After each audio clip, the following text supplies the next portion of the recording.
Now there is a big news, there is a big update for the 11th standard student in Maharashtra who waiting for the merit list. Yeah, the merit list is finally declared. The FYJC admission or 11th admission merit list finally declared on 20 June.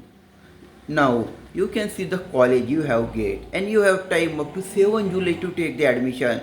Student must take the admission up to 7 July. There are required the 14 type of documents. They are also given. They are given onto the website. So go to the website Maha FYJC admissions.in. Maha FYJC admissions.in.